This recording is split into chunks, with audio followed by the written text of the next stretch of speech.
ibintu muvuga by'agakiza byanyu ndumva mubivuga nkumva ari byiza, ariko kugira ngo nzabigemo inzara yanyica. Ijambo ry'Imana rero iyo rivuze ijambo Yesu yavuze ngo nimuvuga nanjye nzakomeresha imbaraga zanjye ijambo ryanjye. Ubu ni ukuvuga ngo uriya muntu arimo imbaraga, kandi imbaraga zishora iryo jambo. Uko arimo abwiriza niko umuntu agenda ahinduka. Ibyo byose birazwi, cyane cyane ko uwigishaga atamuzi, akumva ibyaha byose byatorekanye ku murongo. Bahamagara bati yewe muntu watsinzwe n'urubanza, kubera ko yatsinzwe n'urubanza agahita ahaguruka. Ibyo bikorwa n'imbaraga z'Umwuka Wera. Cyane cyane aba nta nyota yashyaka bize. Nabyo bisaba ishyaka, bisaba ishyaka ryo gusenga no kugira inyota yo kubushaka no kumva ukumbuye no kumva mbese ibyo bintu abantu bavuga kumva bikeneye. Iyo rero komeye inzira zo kubishaka rero ukamenya kwinjira ari ugusenga kugira ngo ubishake kugira ngo ubibone urayikomeza. Atangiye gukizwa, yatangiye gukizwa, amarije gukizwa abakizwa mu Mwuka Wera, abona n'impano yo kuvuga mu ndimi, abona n'impano yo guhanura. Ibyo arabibona, ariko amajije kubibona ararangara, Satani akajya amwinjirana mu buryo, ariko kubera ko yinjiye mu munezero, yinjiye mu mpano, uri kumva ajya muri Bibiliya aranezerwa, yinjiye mu mpano, yitera hejuru arina, ariko ntiyamenya ko Satani yaje.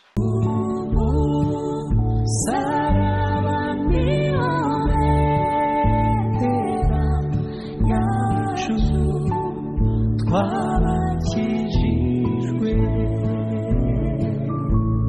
twemeye n'isoni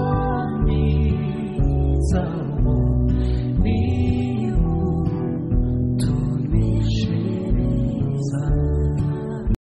Reka ntangire ngusuza kandi nkwifuriza amahoro y'Imana, nshuti muvandimwe duteze amatwi kandi ukurikira ibiganiro byacu umunsi ku munsi. Hano no dukurikirana ubutumwa bwiza bwa Yesu Kristo bubohora abantu, bubohora imitima y'abantu, kandi intego yacu no kugira ngo turebe ko abantu bose bagira mu bwami bwo mu ijuru, bakabahuka bakamenya ukuri. Ku ijambo ry'Imana avuga ngo nibamenye ukuri, ukuri niko kuzaba batura.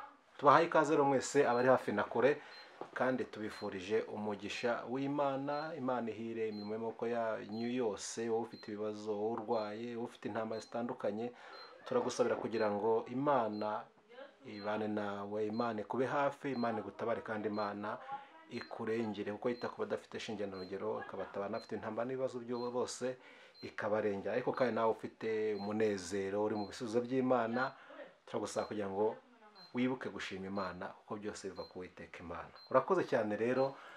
Kadutangiye ikiganiro cyacu cy'uyu munsi, turi kumwe n'umushumba mubyeyi, mwe mumukumbuye muri benshi, nanjye ndimo ntabwo nakwikuramo. Dushimye Imana ko imushoboje kugira ngo aboneke ku Musaraba TV. Reka tutangiye tumusuhuza, tumuha ikaze. Muraho neza? Muraho. Ni amahoro? Ni amahoro. Twishimiye kandi kongera kubana namwe. Natwe turanezerewe kuba twongeye kubonana. Hari hashize iminsi ariko. Yarishize ariko umunsi wari utaragira. Umunsi w'Imana utaragira. Umunsi uyu nguyu. Dushimye Imana rero ko yabarinze, namwe kabarinda, irya barishimwe. Imana yatunze cyane. Turi mu minsi cyangwa se mu cyumweru cya Pentecote, ntabwo turacyayirimo. Ese Pentecote mwakiye mutewe uyu mwaka? Muri uyu mwaka Pentecote yagenze neza. Yego. Cyane cyane ko ari n'amateraniro, ari n'ibiteraniro byagenze neza. Kandi bigaragara ko hari icyo Imana yakoze. Ndashaka ko mu kiganiro tuza kuganira, uza gusobanura, uza guca wenda nubwo utabiramba tukazabigana undi munsi wihariye, hakuze gusobanura abantu Pentecote cyangwa se Pentecoste. Haravuga Pentecote andi Pentecoste, ubundi ni iki bimariye abakristo, cyangwa se byibutse iki abakristo muri rusange, bifasha iki abakristo? Ese uwo munsi waje gute? Byavuye hehe? Hari abantu benshi bifuza, babona ati uyu munsi ni Pentecote cyangwa se ni Pentecoste, ariko ntibasobanukirwe igisobanuro cy'uwo munsi, ntibumve akamaro waba ufite abakristo nimba gahari, cyangwa se nimba ari umuhango nk'indi yose. Nabyo turashaka ko muza kubitugana. Niyo mpamvu twiyambaje mwebwe kugira ngo muze kubitubwira ko mufite inararibonye muri uru rugendo rugana mu gihugu cyo mu ijoro, muzi byinshi. Numva icyo kintu ushaka ko tuza kuganiraho. Mbere yuko tuganira rero tugira ngo mubanze musenge Imana, noneho twinjire mu kiganiro cy'uyu munsi. Turagushimiye Mana yacu, tugushimiye uyu munsi mwiza uduhaye wo kongera kuganira ibyawe, wo kongera kuganira imirimo wakoze, wo kongera kuganira iby'umwuka wera yakoze, kuko ryari isezerano wasezeranije abigishwa bawe ubabwira ko uzabohereza umufasha wo kubana nabo.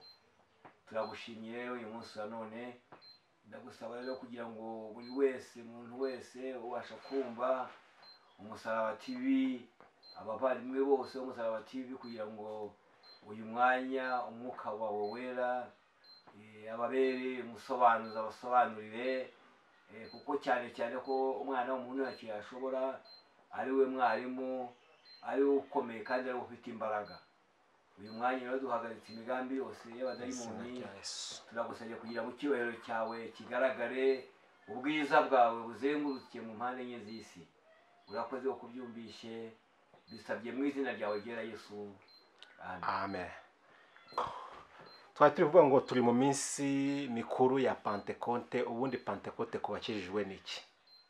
Tumaze iminsi twari turi kurimba akaririmbo ngo umusaraba niwo bendera ryacu abakijijwe. Umusaraba ni umusaraba niwo bendera ryacu twebwe abakijijwe. niho twakwiye gukiranirwa kwacu. Iyo uriya musaraba utaboneka, ubu niwo utuneshereza.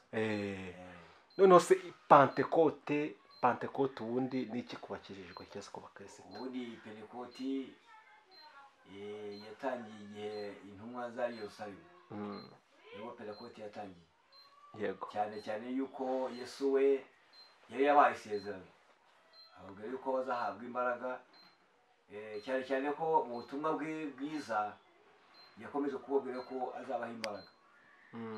Yewe cyane cyane iyo dusubiye nk'ibice 16 mu butumwa bwiza bwa Yohana, dusanga amagambo avuga ati ikiza ari uko genda, ko ninagenda umufasha atazaza, ariko niyamuka agiye azaza aho muri, kandi naza azabigisha.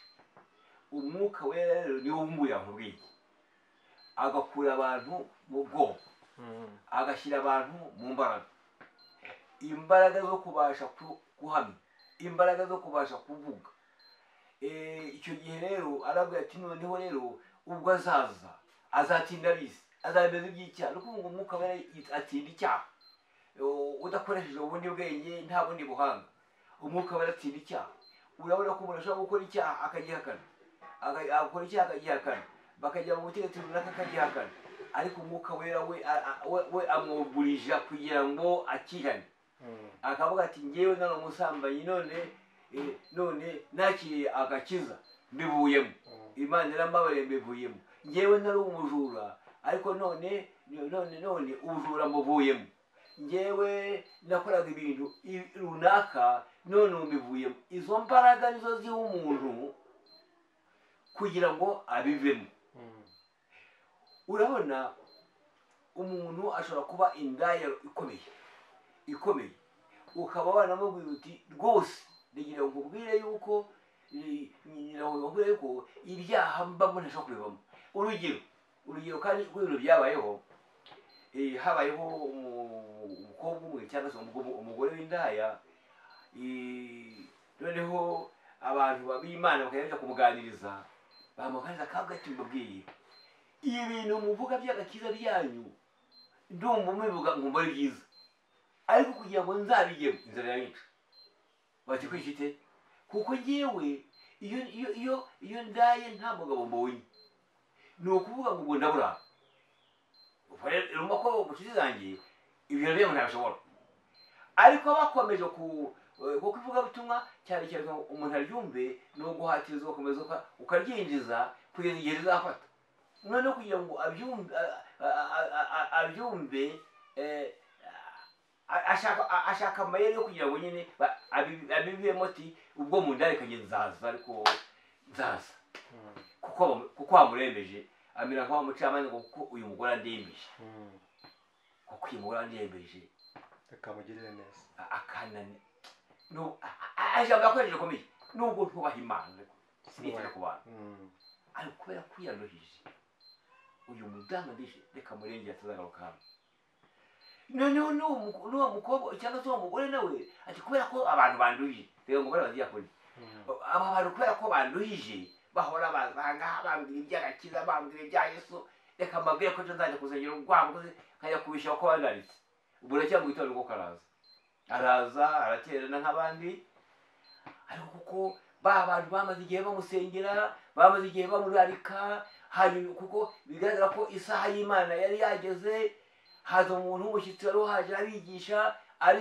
yigishe imbaraga zirabanuka zimanutse umugore yari afite ibintu by'inyweri n'ibintu by'amaherena ararira imisatsi yuzura amarira yihano uwo munsi aba arakijijwe ariko kubera imbaraga z'umwuka wera Imana ishimwe hama se uwo mwuka wera uri kutubwira ufasha umuntu mu kwihana ufasha umuntu mu kureka ibyaha ajya ku muntu ryari n'iryari ajya ku muntu ajya ku muntu igihe cyane cyane iyo umuntu awumvisha agira inyota ikintu cya mbere umuntu uwushaka agomba kugira agira inyota noneho yamara kugira inyota akinjira mu masengesho noneho yakwinjira mu masengesho imbaraga zikamuza ariko afite inyota hari umuntu nk'uwo mugore uduhaye urugero wari indaya urumva yaje mu rusengero amarira araza tubwiye ko byatewe n'imbaraga z'umwuka wera kandi yagiye atazi umwuka wera umwuka wera ashobora kujya ku muntu utamuzi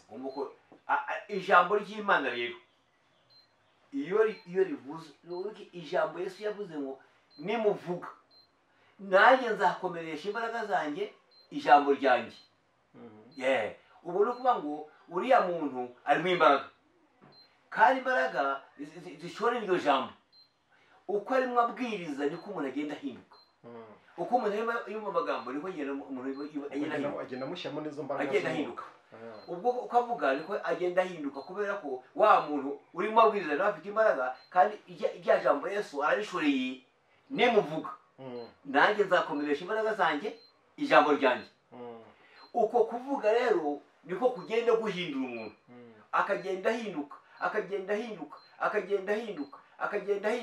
bikagera noneho ubwo atsinzwe burundu kuko adashobora kwikotora ngo abivemo cyangwa abireke noneho ubwo ngubwo agatangira akumva arishimye akumva nyine ibyaha bye byose birazwi cyane cyane ko uwigishaga atamuzi akumva ibyaha bye byose byatorekanye ku murongo bahamagara bati yewe muntu watsinzwe n'urubanza kubera ko yatsinzwe n'urubanza agahita ahaguruka ibyo bikorwa n'imbaraga z'umwuka wera niyo mpamvu burya Yohana nawe yaranditse aravuga ngo azatsinda ab'isi abemeze by'icyaha ese birashoboka yuko umuntu ashobora kuza akaba mu itorero agakora umurimo w'Imana ariko nta mwuka wera afite mu itorero rya Pentekote kwitwa itorero rya Pentekote ubundi nabo bishaka kuvuga ngo ni abantu bafite ububyutse bwa Pentekote deja ni umuntu wagombye kuba arimo adahagaze gusa ahubwo hari imbaraga ziri muri we ubundi bikunze yagombye kuba afite imbaraga z'umwuka wera mu mutima we kugira ngo abashe guhamya atagira ubwoba yagombye kuba afite imbaraga z'umwuka wera mu mutima we niyo mpamvu abantu banabiziraga niho kubizira mu mateka wumva y'itorero abantu bagiye barenganyizwa gukizwa barenganywa amateka yabibeshe murabizi amateka mamara yabibeshe barenganyije gukizwa kugira ngo ni uko bahagaze gutyo oya n'imbaraga ziba zaramuje akemera no kubizira hari abagore bagiye bava mu ngo zabo umugabo yakomeje kubimubuza ngo yo kubijyamo ariko kubera ko yakiriye agakiza n'imbaraga zikamuzaho izo mbaraga zikamuzaho zikamumotiva kumva akunze Yesu akunze Imana aramutse arekuye yaba akoze icyaha uri kumva akaba ati nyakubahwa mugabo wanjye kubera ko nakiriye agakiza ntabwo ushobora kurorera kujya gusenga ntabwo ushobora gukurikira imana kubera wowe ntabwo nabikunda muramuvuga abagabo kavuga ati rero niba ukijijwe ukakurikiye Yesu uzajya iwawe ati nzajyayo aho kureka Yesu kureka agakiza nkareka Yesu basi nzajyayo gusa ntabwo ari ubuyobe niba ari ikibuno cyawe nzajyayo ntabwo ubuyobe reka burya iyo bavuze ubuyobe ni ubw'umuntu wakijijwe akayoba ariko umuntu utarakizwa wakiriye agakiza ubwo yareba gute kandi ahubwo we yakiriye agakiza ahubwo ashatse guhamamo agize imbaraga zo guhamamo kandi uriya mugore ntarasuzuguye ntabwo asuzuguye kuko ntiwabuze umuntu gukizwa murabwo ati sinzavamo ngo bijya gusuzuguye ntiwabuze umuntu ukurikira imana navuga ati sinyereka uburyo bwo gusuzuguye ahubwo uba ufitanye ikibazo n'imana nawe kuko uriya muntu ukurikiye imana uriya muntu nta kindi kintu akoze kindi ko akurikiye imana uramubuza iki imana reba kubwira kandi kantu kiba gakomeye uzi ko ushatse umugore ukagira muri w'agakiza akakira agakiza neza uzi ko ugize amahirwe niyo mpamvu twavuga ngo umuntu ukijijwe agomba gushakwa n'ukijijwe umva umuntu ukijijwe wakiriye agakiza ahubwo mu gihe cyahise ahubwo mu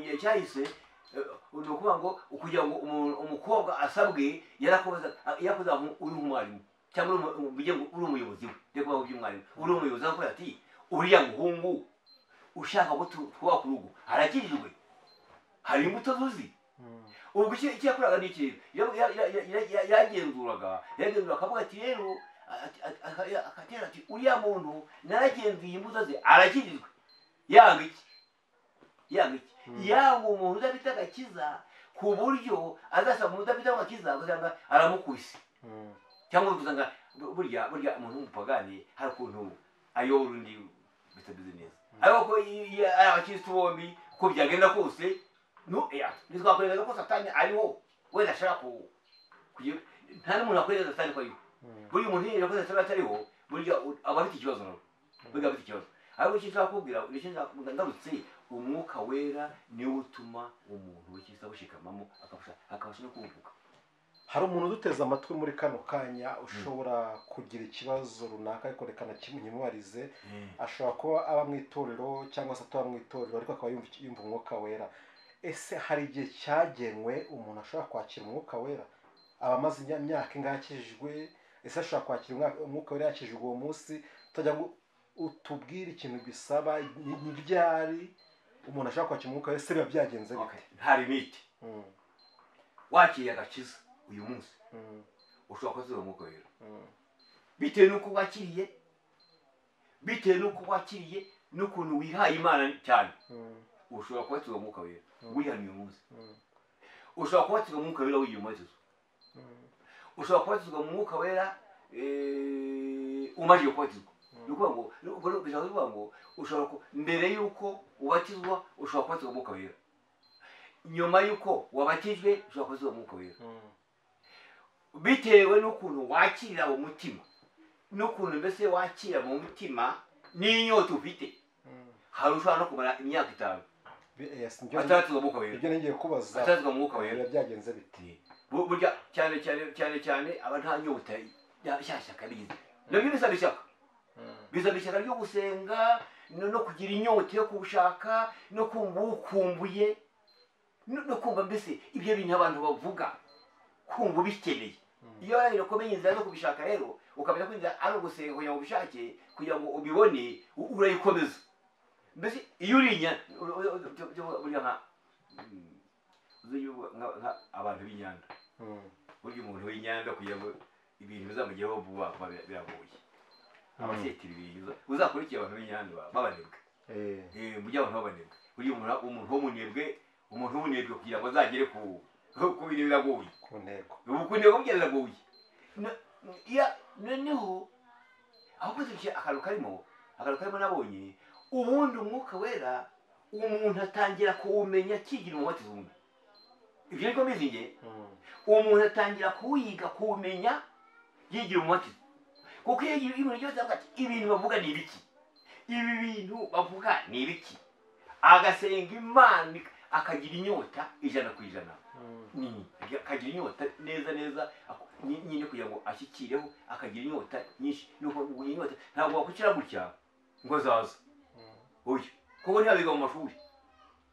hari umuntu muganira akakubwira yuko amaze igihe, akakubwira n'imyaka amaze asengera umwuka wera, yiyiriza arara amajoro, ajya mu bihuru no mu buvumo no mu butayu asoma umwuka wera, kandi wacunga no ku mbuto zigaragara inyuma, mu bigaragara inyuma ukabona ni umwizerwa. Biba byaragenze bite kugira ngo uwo muntu ashobore amara imyaka igera mu 10 mu mbuto, mu byo tubona inyuma, niko nashatse kuvuga, mu mutima ntabwo tuhazi, mu byo tubona inyuma tubona ari umwizerwa, ari wa muntu usenga cyane bishoboka, ariko umwuka waramusenya akamubura, kandi agira ishyaka buri munsi aricyo cyifuzo, akafata iminsi atakiyiriza, ariko umwuka we ntamubona. Biba biterwa n'iki?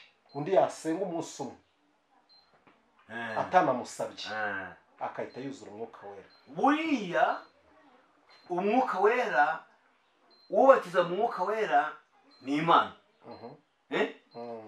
Ni Imana ikontorora imibereho y'ubuzima bw'umuntu, ibimuzi yo rero.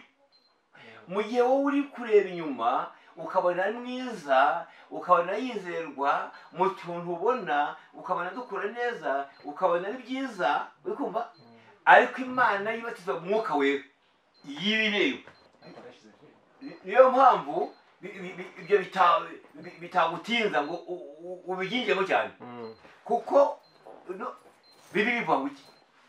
Ngewe ndababatirisha amazi, haleluya, amen, ariko nyuma hari undi ufite ubushobozi, uwo ntashobora gupfura n'undi umutima mu nkweto ze, uwo azamubatisha umwuka n'umuriro.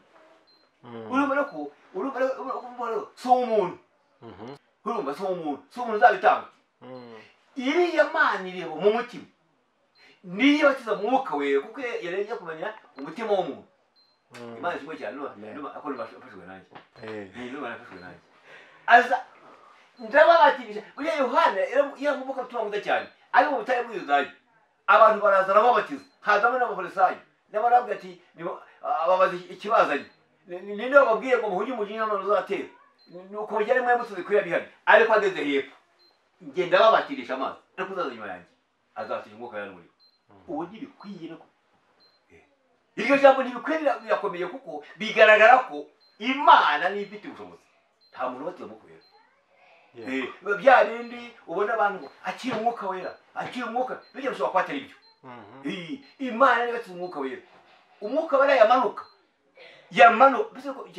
umuntu yuzuye umunezero, yakomeye abokira umunezero, umwuka yamanuka akavuga muri iyo kimenyetso kigaragaza ko umuntu afite umwuka wera, ni ukuvuga muri rushya. Ntabwo ari kwikubita hasi ngo ahime, ngo agaragurike abe ivumbi, oya, ahubwo iyo umwuka mumanukiye avuga mu rurimi rushya. Urakoze cyane, ikiganiro kiraba kirekire, tuzagisubukura bitewe n'igihe dufite. Utubwiye ko kimwe mu biranga umuntu wuzuye umwuka wera avuga mu rurimi rushyashya. Hari abantu tuzi b'abahanuzi bahanura, bakora ibitangaza, kimwe mu mbuto y'umwuka wera, ariko twacunga imbuto zabo, twacunga ubuzima bwabo busa, mu buzima bwabo tugasanga nta mbuto nzima bagira. Nubwo baduhanurira ibitangaza bigakoreka, aho ugasanga hanze y'amarido ibintu bigakorerwa ntabwo ari byiza. Kandi kugira ngo ubone umwuka wera ntabwo tuzi icyo Imana yagendeyeho, ariko byose bishobora kuba byari ku mbuto. Ese birashoboka yuko umwuka wera iyo wamaze kumwuzura ugahanura, ushobora gukora bya bintu byose, wakora ya manyanga yose, ugakora bya byaha byose, ku mwuka wera ntagende? Buriya rero atangira gukizwa, yatangiye gukizwa, amajije gukizwa, abatizwa mu mwuka wera, abona n'impano yo kuvuga mu ndimi, abona n'impano yo guhanura, ibyo arabibona. Ariko amajije kubibona ararangara, Satani akajya amwinjirana mu buryo, ariko kubera ko yinjiye mu munezero, yinjiye mu mpano, uri kumva, ajya muri Bibiliya, aranezerwa, yinjiye mu mpano, yitera hejuru, ariko ntiyamenya ko Satani yaje. Wibuke ijambo Yesu yabwiye abigishwa be, nabonye Satani abanirwa ku iyobo rya marayika ameze nk'umurabyo, uri kumva, araza bagwamo. Yari babwiye cyagiye bazaga basimbuka bavuga abadayimoni barumvira, ariko ntibamenye neza ko bagenewe na Satani. Akiri mu kuba kumenya iyo umuntu w'imana rero agomba no kwiga kumenya satani noneho wabona umuntu ibintu bibaye ntubujye ngo arabyigishije cyangwa n'ubwenge bwuya deja ntiyamenye satani yarangije kuziramo mvuga ariko baba suko yashatse kuyoba suko ashaka kuhanurana oya ntabwo ari byo ahubwo ni satani kuko satani n'abahari satani biraba duga niyo mpamvu umwanditsi yashikavuze ngo wasubonye ishyano kuko satani abamurukiye. Murakoze cyane, reka tugane ku musozo w'ikiganiro cyacu. Dusenga Imana. Murakoze ku mwanya muduhaye, ibyo byose tuzongera tubahamagare muze mutuganirize. Kino cyigisho ni kirekire tuzagisubukura, ariko abantu tuye tubicishije amatsiko bandike muri comment duhe topic twazakomerezaho kuri kino kiganiro ko cyo tuzagisubukura. Gira ijambo rimwe watubwiraneho ubundi usenga Imana dusoze. Inshuti z'Umusaraba TV ndabashimiye cyane kuba mwakoranye ikiganiro kandi mukomere kuko umwuka wera n'ubu aracyariho. Ntabwo umwuka wera azahagarara, azakora kugeza itorero rizamutse. Imana idufashe cyane, azakora ku itorero rizamutse kandi ariho. Kandi umuntu ushaka kuba umupenekoti nyakuri awushakisha imbaraga zose, azawushakisha gusenga no gukiranuka, azawushakisha kugira inyota no kuwukunda. Ntihazagira umuntu umubwira ngo ibyo ntibyabayeho, ibyo ni ibya kera, ibyo n'iby'igihe n'iki. Oya, aracyaza. Niyo mpamvu Pawulo ageze muri Efeso yabwira ngo mwamenye ko umwuka yaje cyangwa tubizi mwabatiwe amazi kiba Yohana, ati Yohana yabatishaga amazi, ati ko mu minsi mike muzabatisha umwuka wera. Bibiliya ngo amare kuvuga ayo magambo umwuka yaramanukira. Imana ishimwe cyane. Amen. Murakoze cyane. Dukomeje gufashwa twatinda tuzasukura nta kibazo. Tuti z'Umusaraba TV Imana ihombeje. Wagushaka tanga contact zanyu yakubonera ubundi dusengera Imana. Contact zanjye ni 0788699258 0788699258 noneho Tigo 0722307966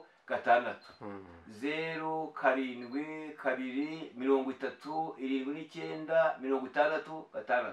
Imana ibahereze umugisha. Imana ishobora byose turagushimye, ngushimiye kuri Imana igira neza, kandi ngushimiye kuri Imana yacu bwite, ngushimiye ko twakwiringiye ukabikunda. Pasha umuntu wese wumvishe ubutumwa umugirire neza, umuntu wese wumvishe ubutumwa bwa televiziyo Umusaraba TV, Mwana umusobanurire mu mpande enye z'isi, mu mahanga menshi. Mana umugirire neza, umufashe, kandi umwuka wera akomeza azenguruka isi yose yumvisha abantu gukunda Imana, yumvisha abantu kuva mu byaha, yumvisha abantu gukiranuka, yumvisha abantu Mana gukunda Imana cyane. Urakoze Mana, turogoye imigambi yose y'abadayimoni Satani yateza agatuma ubutumwa butegera ku muntu wese, ubutumwa butegera ku babwumva. Umwuka wera adakwira ku isi yose kugira ngo yishurire abantu, abahumura amaso.